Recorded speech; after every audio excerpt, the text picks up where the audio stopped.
Under the blood moon's glow, Marie and Lucien kneel on a stone altar. Lantern light dancing on their pale faces. Their hearts thunder in their chests as they watch two chalices, one for her, one for him, rest on a carved slab between them. Across the courtyard's brick walls, their own shadows stretch, solid and familiar, until a sudden breeze ripples the air, and the shadows quiver, straining at their owner's feet as if desperate to break free. He reaches out, voice barely above a whisper. "My love, are you ready?" She nods, lifting a small vial of dark, iridescent liquid. Drop by drop, she pours it into his cup, until the red-filled vessel seems to pulse like a heartbeat. He raises the chalice, tilts it to his lips, and swallows. The liquid burns down to his core, and he feels it, the first severing of the bond between body and shadow. Then it's her turn.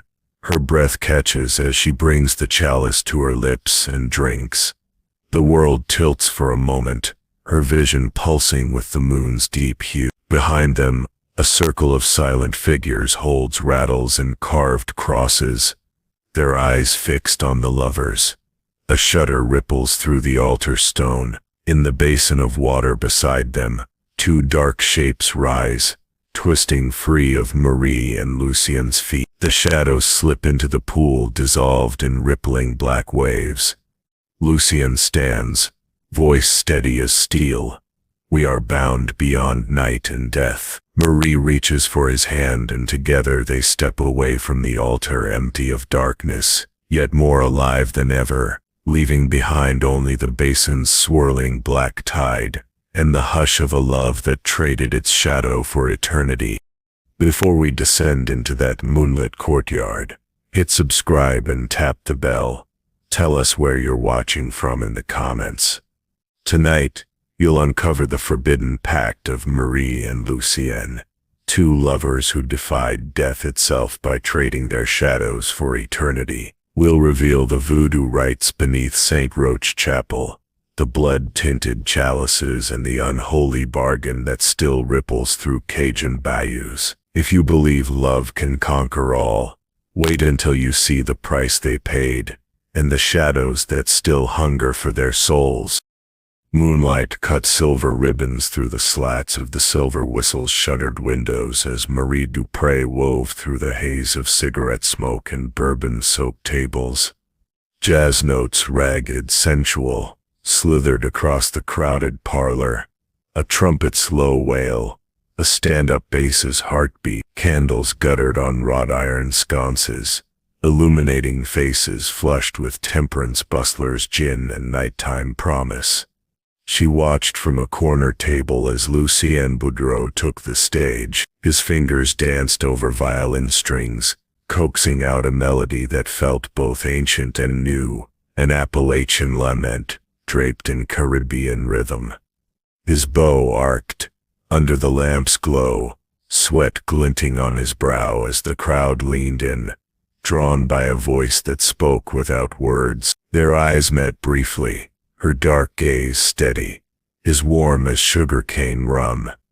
In that instant, the Silver Whistle's den fell away, leaving only the pulse of water in the nearby bayou.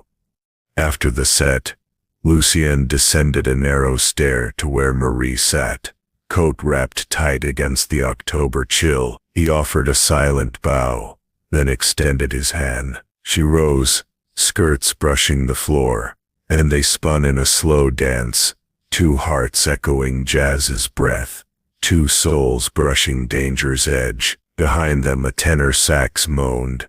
Outside, lanterns on St. Charles Avenue swayed in a breeze that carried the distant murmur of church bells and rolling river boats. They slipped away into the French Quarter's lamplit streets. At Jackson Square they paused beneath a live oak draped in Spanish moss. Marie exhaled fear. She hadn't known she held her family's history of tuberculosis. Doctor's solemn eyes. Lucien brushed her cheek, his own face lined with worry. Yellow fever had claimed his sister the year before, and every cough carried dire warning. Love, they realized, burned bright but fragile, threatened by forces beyond their control. "Let me show you something," Lucien whispered. He led her through narrow alleys to a courtyard off Esplanade Avenue. Lanterns glimmered against moss-draped walls. Incense curled around statues of saints and Loe.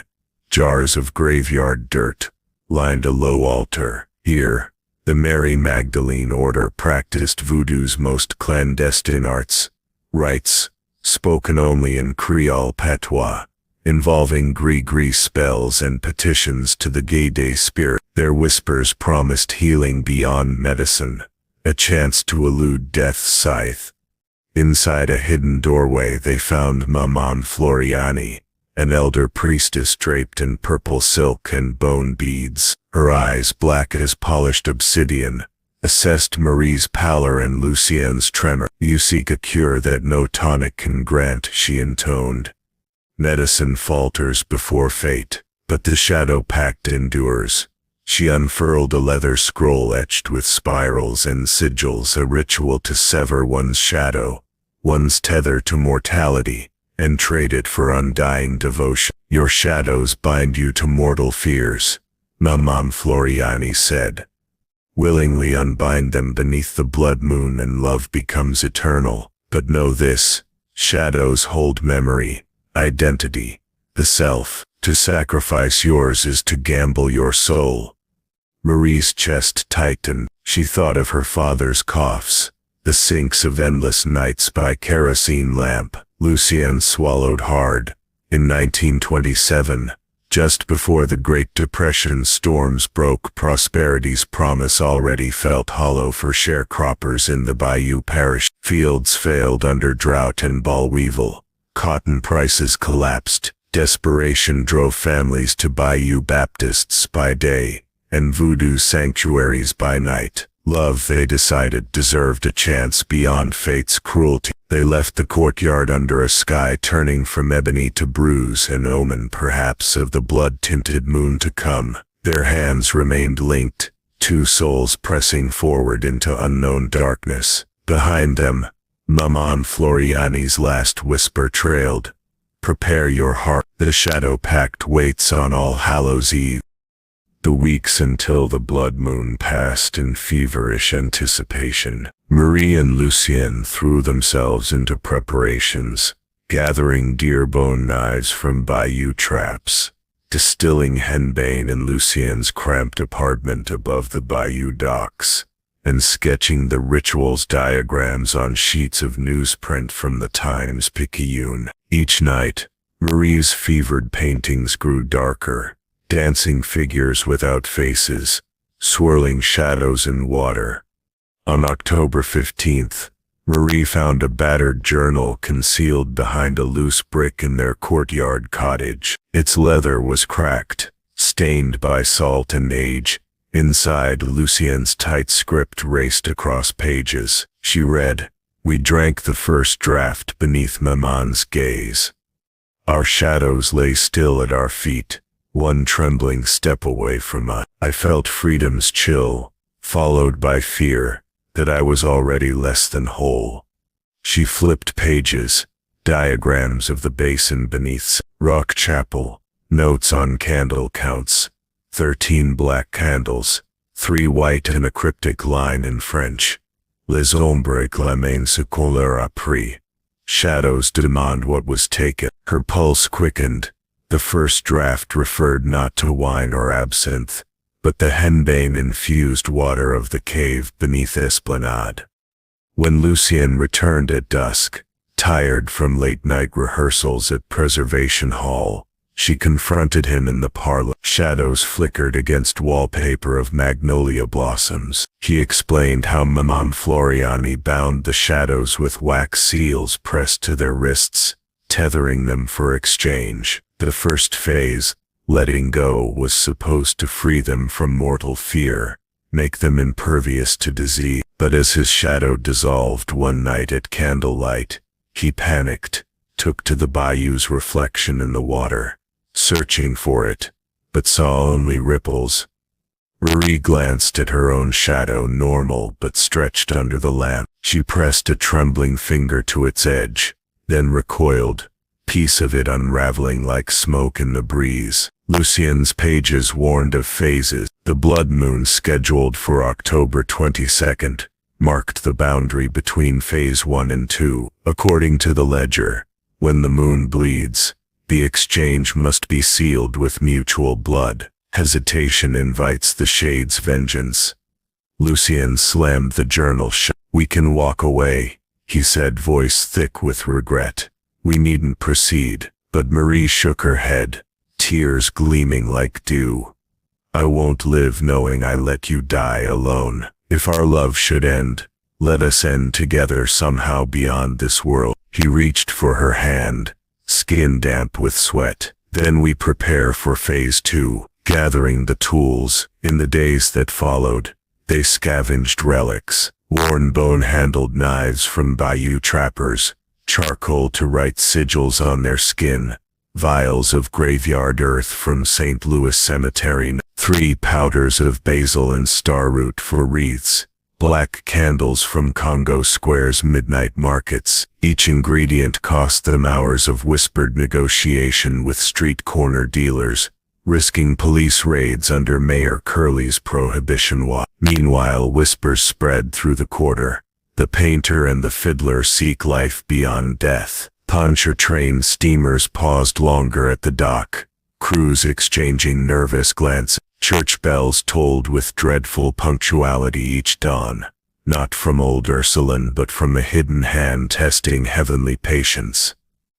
The night before, on October 21st, Marie and Lucien dined on fried catfish and beignets along Royal Street. Lucien tucked the ledger, now dog-eared and blood-spattered, under his coat. They stole a last dance beneath the wrought-iron balconies, jazz harmonicas crying into the mist. A distant rumble of thunder or a voodoo drum flickered tension between them. Each lightning flash painted shadows that flickered inhumanly against walls. That night they lay in each other's arms in their cottage, shutters closed against Bayou's breath. Marie whispered Madame Floriani's final counsel: "When the second phase begins, fear not shadows silent. Embrace the blood you share, for in its flow you claim eternity."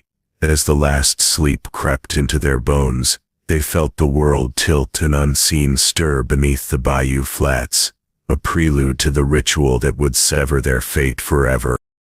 The night of October 22, 1927, dawned heavy and red, so dense with fog rolling off Lake Pontchartrain that street lamps glowed like lanterns in a haunted harbor. Marie and Lucien reached St. Roch Chapel just after midnight. The chapel's Spanish moss-draped courtyard was deserted, save for the flicker of 13 black candles placed in a circle around a low stone altar. Their wax pools glinted in the mist. Lucien's hand trembled as he set the bone-handled knife beside 2 silver chalices. Each chalice was etched with interlocking hearts and a single spiral symbols Marie had copied from the ledger's final page. Beside the chalices lay dried basil and powdered graveyard earth. Their shadows, long under candlelight, lay faithfully at their feet. One last time, Marie drew a deep breath. "This is phase 2, she whispered, voice thick. "We drink our blood." He nodded. Together, they knelt before the altar. Lucien extended his left arm. The blade nicked his wrist. A thin crease of pain. Blood welled, and he caught the droplets in his silver chalice. The liquid swirled bright red, pulsing like a heartbeat. Marie traced her blade across her palm in one swift motion. Her wrist stung. Blood arched into the second chalice. The ordered chant of the Mary Magdalene acolytes began, a low, undulating hum drifting above the candles. In their hoods and beads, they formed a ring, rattles clicking like distant thunder. Their voices rose in French Creole invocation. "Par le sang uni, Nous unissons l'ombre et la lumière. Que la mort cède à notre passion éternelle. Lucien lifted his chalice and offered it to Marie. She cupped the chalice, breath shallow, and drank deeply. The blood burned down her throat, hot metal on her tongue. She closed her eyes as dizziness swept her, colors blooming at the edges of vision. He steadied her by the shoulders, then took her chalice. He drank slowly, savoring the metallic tang as tears blurred his sight. Below them the candle's flames flickered in rapid staccato, casting dancing shadows on the chapel walls. When both flags of chalice were empty, Marie and Lucien rose. The acolytes stepped back, their chant fading into hush. On the misted flagstones the couple's shadows stretched, thinning at the edges, wavering like smoke under a breeze. Marie gripped Lucien's arm. "It's happening," she breathed. He nodded, pain and wonder etched on his face. "Our shadows, see how they slip." She looked down beneath her feet. A dark shape dissolved into damp stone. Lucien's shadow followed, shrinking, fracturing into smoky tendrils that sank away. A wind gust hurled through the courtyard, stealing the candle flames. In the sudden darkness, the couple felt a tug at their souls, an invisible chain snapping free. Marie gasped. Lucien staggered. From the altar basin, a shallow pool meant for holy water, rose black tendrils, like ink spilled in still water. They curled around the fallen candles, snuffing out the final flames. The basin's surface rippled, then formed two shapes, shadow-scaled silhouettes identical to Marie and Lucien's forms. One by one the acolytes removed their hoods, faces pale. They lowered their heads in reverence. In hushed tones they intoned, "Rebirth in shadow by love's sacrifice fulfilled." The silhouette shapes drifted from the basin, rising until they hovered at waist height. Then slowly, each shadow stretched a hand toward its owner. Marie felt her heart thunder. She reached out, fingertips brushing cool vapor. Lucien joined hands. Together they watched their shadows reach, merge and slip into their bodies, only not as before. These returned shadows clung like a second skin, denser, darker, alive. The acolytes chanted again, this time in muted awe. "You walk the twilight path, neither wholly living, nor wholly dead, bound by blood, by shadow's pledge. Your love transcends flesh's frail thread." Marie looked at Lucien, eyes luminous. He smiled, a slow, surreal curve. She reached for her wrist, expecting the scar, but found only smooth skin. The wax seals had dissolved into faint spirals, etched now as birthmarks. A sudden crack split the night. The chapel's ancient oak beside the altar groaned. Moss fell like tears. The acolytes wavered, glanced at one another. Lucien's voice, hushed but firm, cut the silence. "Our debt is paid." He stepped forward, raising the blade. No incision followed. He pressed the tip to his palm. The blade sank soft as velvet, and his blood flowed, yet the wounds closed as quickly as they formed, leaving no mark. Marie did the same. A stream of red traced across the altar's stone, pooling around the shadow bodies. The silhouettes trembled, then dissolved into mist, seeping into the cracks between flagstones. The heavy night air sighed, as though a great weight had lifted. The acolytes bowed deeply. Madame Floriani emerged from shadowhood, drawn back, revealing silver-streaked braids and eyes bright as starlight. "By your love's true bond, the pact stands sealed," she intoned. Shadows returned, but never more to fade. She extended a gauntlet of white lace.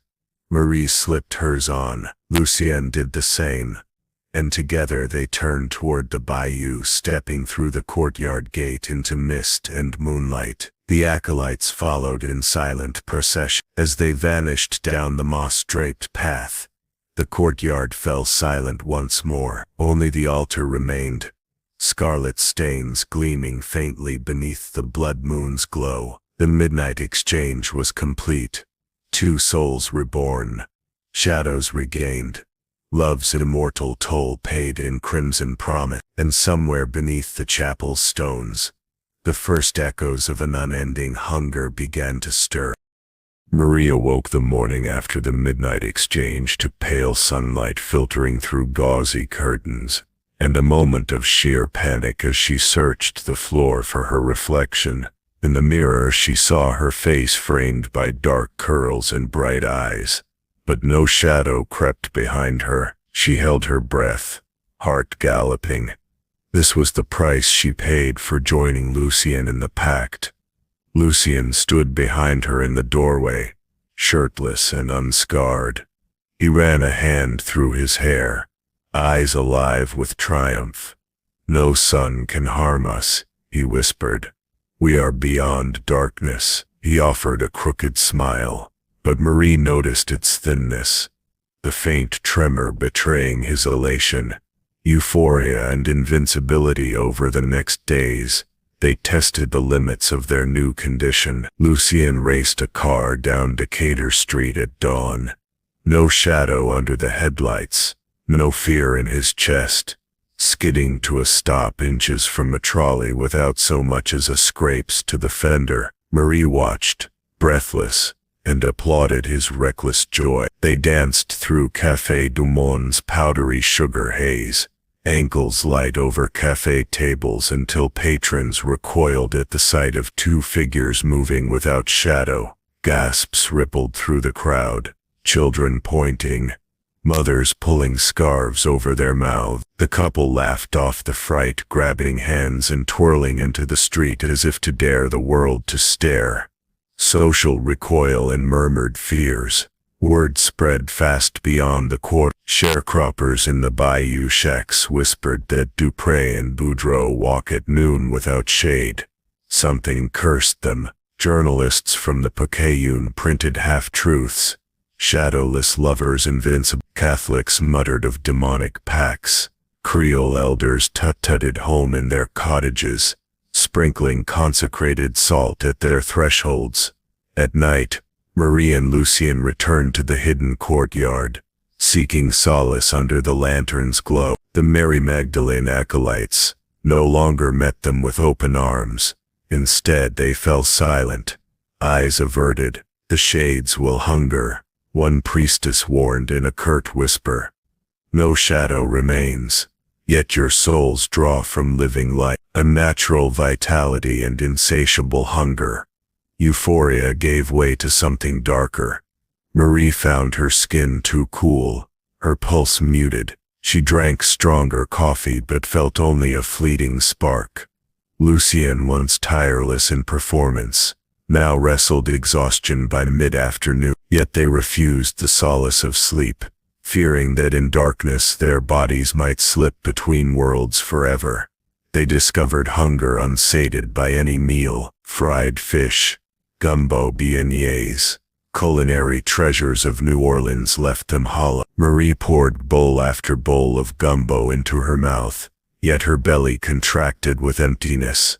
Lucien gnawed on sugar-cane stalks, then snapped them aside in frustration. Both felt phantom pains where their shadows once clung, tugs at ankles, pricks behind knees, spasms in their backs, the unwelcome gift of invulnerability. When a freight truck skidded through an intersection, Lucien grabbed Marie's arm and yanked her to safety, yet he himself was unscathed as the truck's fender clipped the corner of his coat. Passers-by gasped. A mob of streetcar workers chased them, shouting, "Bring them to the priest." The couple bolted into St. Louis cemetery gates, shadows lengthening like welcoming arms in the dying light. They crouched behind vaults, hearts pounding. Lucien's fingers trembled on Marie's wrist. "We can't go back," he said. "They want to kill us and we can't hide in shadow." Psychological fractures, isolation deepened their desperation. Without a shadow they felt untethered to reality. Marie's paintings warped once gentle bayou scenes twisted into dripping silhouette. Lucien's melodies grew dissonant, strings howling like banshees. They argued, Marie demanding they undo the pact, Lucien clinging to the promise of undying love. Each word felt like a blade across the soul. One moonless night they crept back to the courtyard, finding it abandoned except for a single black candle atop the stone altar. Its flame burned blue. Lucien knelt, hands shaking as he uncapped a vial of crimson liquid from his pocket. "One last draught," he said hoarsely. "Perhaps Phase 3 demands it." Marie recoiled, tears welling. "And seal our fate forever?" she asked. He paused, then hid the vial in his coat, unable to face what lay beyond. Signs of the supernatural. Soon even ordinary phenomena turned evil. At night, city lights cast no glow on them, only darkness. Rain slid off their shoulders unabsorbed. Water splashed from their feet, rippling unnaturally in arcane patterns. Once, a funeral procession's brass notes passed harmlessly through their bodies, as if they were specters. They left an empty space on the sidewalk.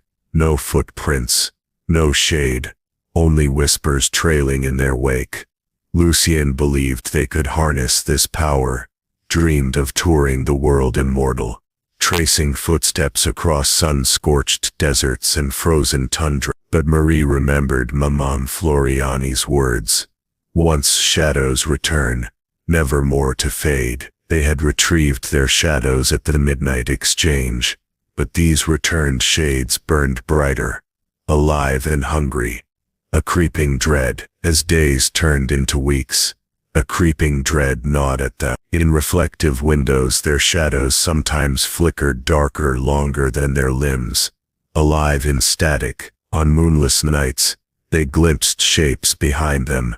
Elongated silhouettes, with hollow eyes, watching from alley corner. They began to avoid the sun, ducking beneath awnings and tram shelters fearful of exposure. In the bourbon haze of the Silver Whistle, patrons whispered superstitions that shadows were souls' anchors, and lost anchors meant no safe harbor. Marie shivered, imagining her own soul adrift. The turning point, their love, once an unbreakable vow, became a shackle, haunted by visions of shadows twisting into grotesque forms, looming skeletons with their faces.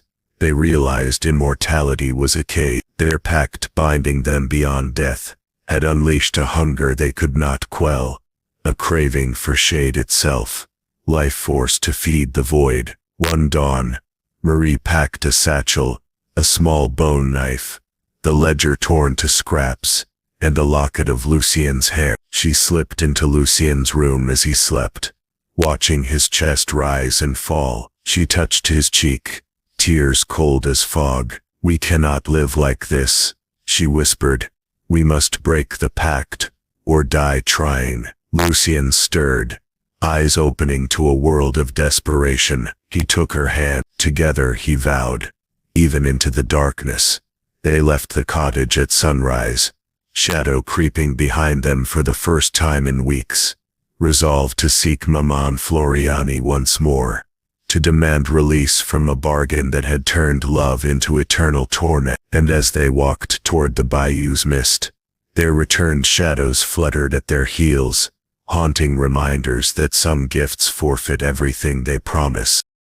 When Marie and Lucien slipped away from St. Roch Chapel in the pre-dawn mist, they believed their bargain complete and their shadows reclaimed. But in the days that followed, New Orleans began to tremble beneath a mounting storm of vengeance.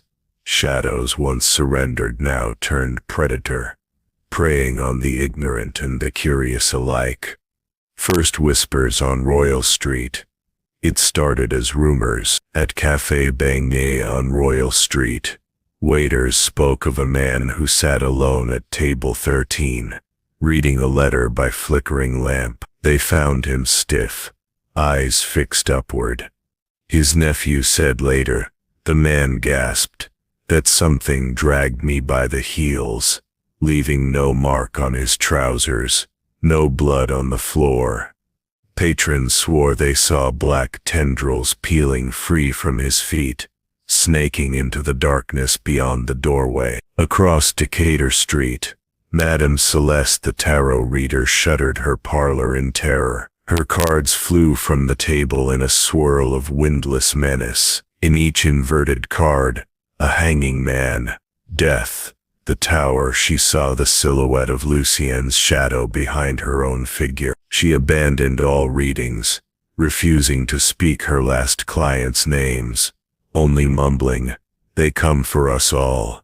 Shadows as hunters. Within a week, the first true horror struck. Young Louis Bernard, a fiddler in a French Quarter speakeasy, finished his set and stepped into a narrow alley. In the lamplight he glimpsed his own shadow tethered not to the wall, but dripping across the cobbles like oil. He ran, but the shadow pursued, a living shape with glowing eyes and a maw that gaped into black infinity. In his panic Louis toppled into the street, thrown by hands unseen. When friends found him, his eyes were lifeless, empty of soul, and his shadow lay coiled around his neck like a strangler's noose. News of Louis's death spread through loudspeakers at Preservation Hall. Musicians refused to play at his funeral.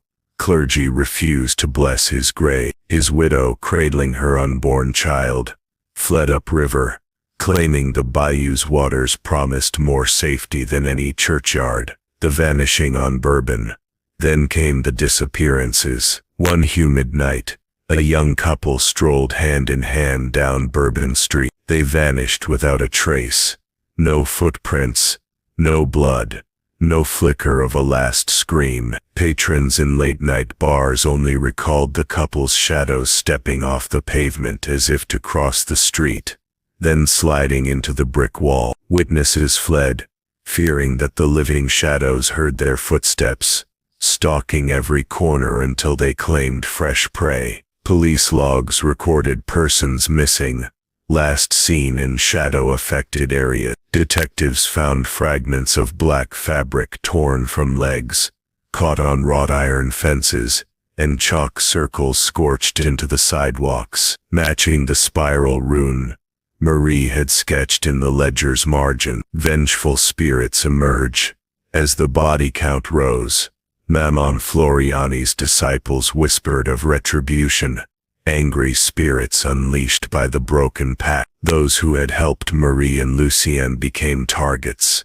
The jazz lounge owner whose ledger had funded the altar found his once invincible speakeasy doors torn off hinges by invisible hands. The street corner voodoo vendor discovered her bone charms shattered, her throat marked by dark rashes that pulsed in time with a distant chant.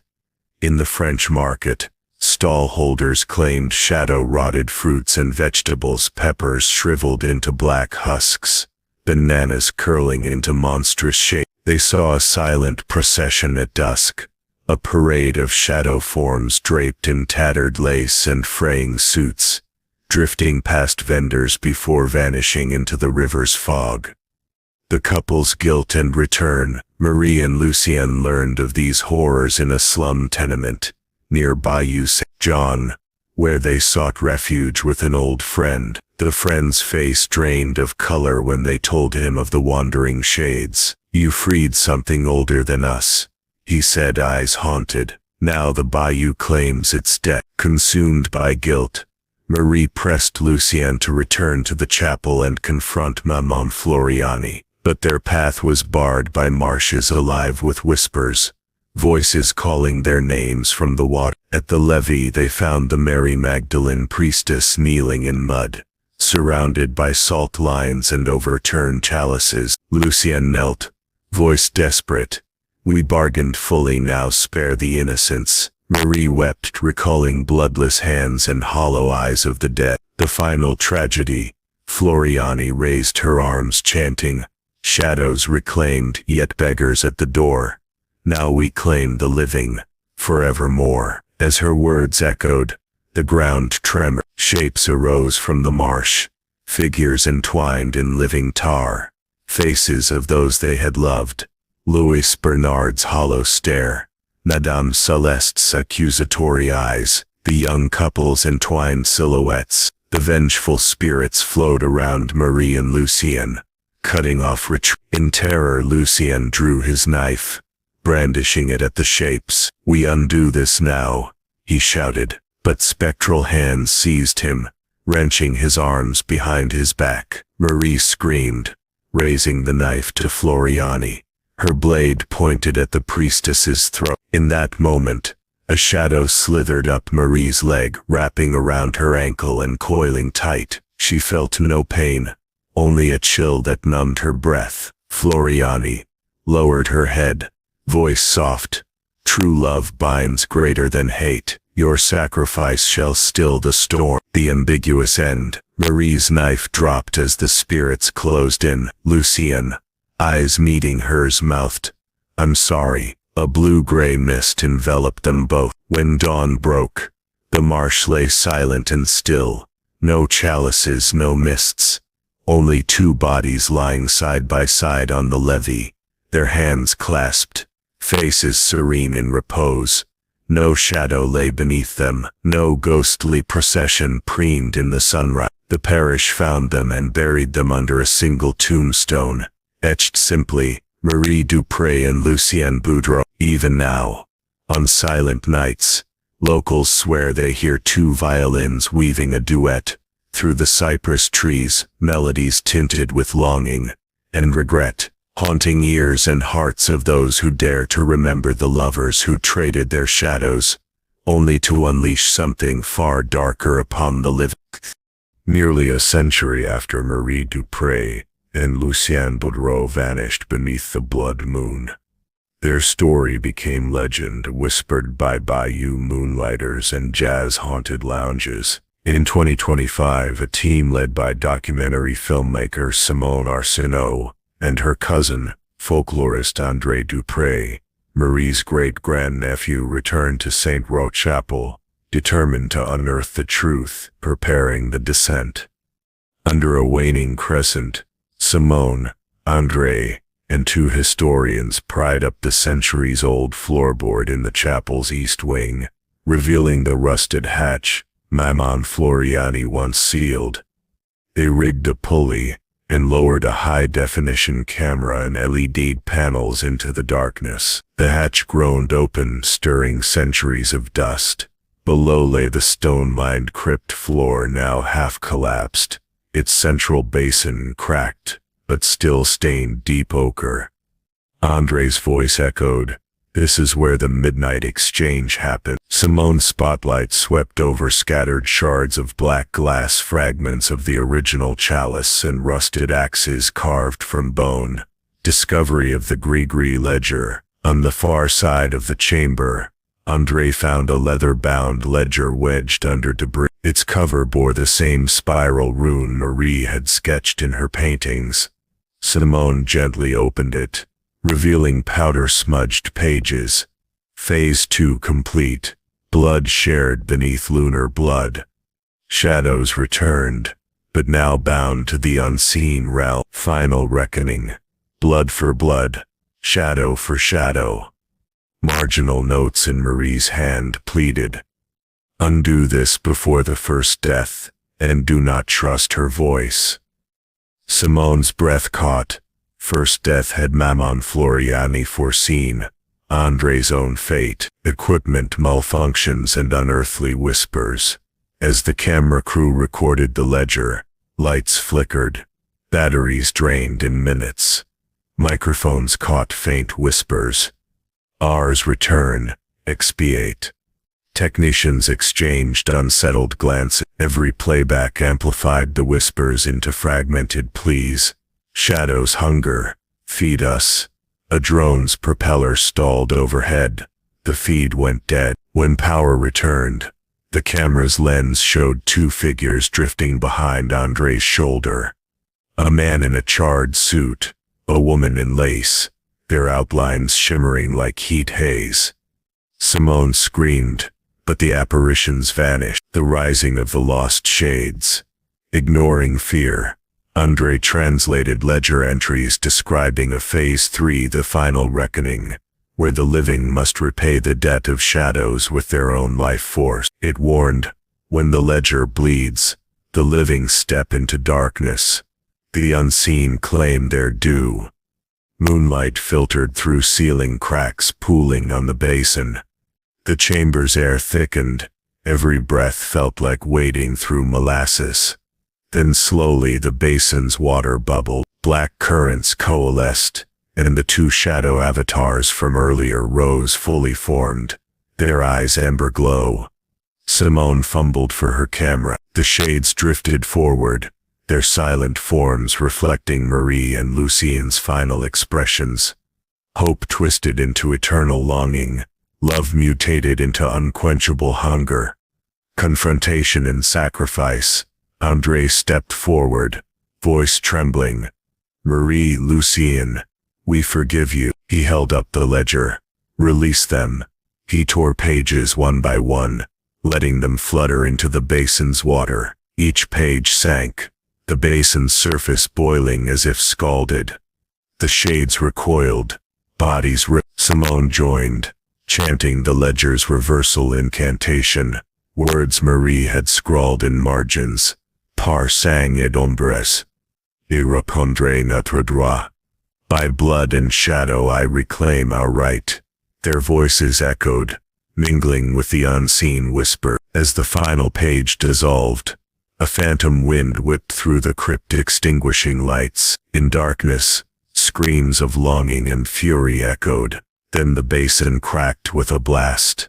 Water and ink sprayed upward. When lights flickered back, the shadow avatars lay collapsed, vapors curling as they were drawn into cracks between flagstones. The ledger pages floated in tatters, blank where ink had been, sealing the pact once and for all. With dawn's first rays, Simone and Andre worked feverishly to reseal the hatch. They lined the crypt's walls with blessed salt and burned sage, reciting prayers from both voodoo and Catholic rite. Andre poured the basin's water, now clear, into consecrated soil above the chapel's foundation. They hammered the floorboard back in place, carving Marie and Lucien's initials alongside a protective spiral rune. Andre whispered a vow. No shadow shall rise again. May their love rest, their souls find peace. Aftermath and lingering echoes. Above ground, Simone filmed the chapel at sunrise. Hands still trembled. They left behind silver chalice fragments for the parish priest to bury in sanctified ground. The bayous mist receded. The world felt lighter, as if a grand weight had lifted. Yet in the footage, viewers glimpsed lingering anomalies. A single shadow at dawn stretching from the chapel door toward the river, then retracting as if pulled by unseen hand. In Simone's final audio recording, her whisper trembles.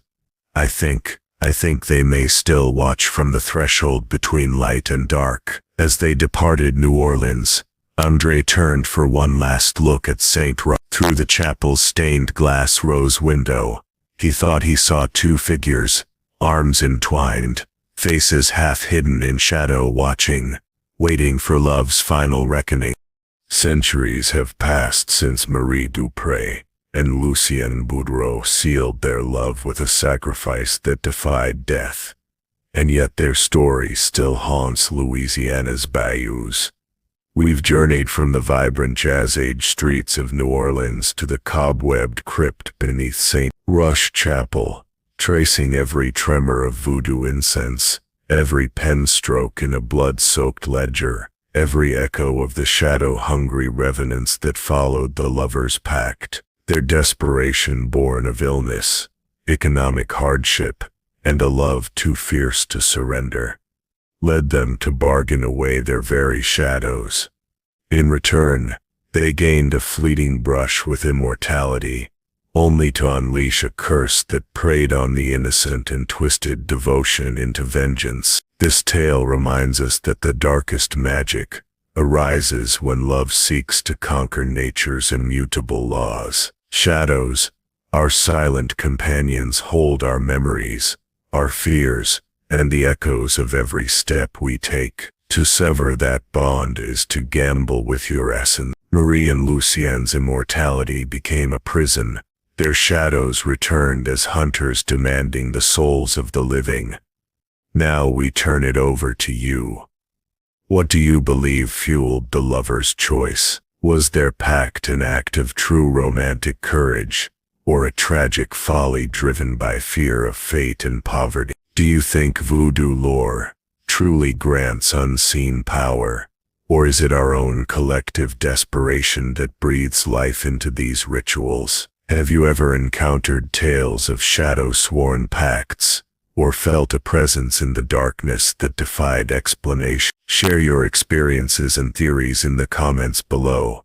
We read every word and may feature your insights in a future deep dive. If this descent into forbidden love and bayou magic sent chills down your spine, please give this video a thumbs up and subscribe for more horror history mystery. Hit that notification bell so you never miss our next exploration into the hidden corners of the past.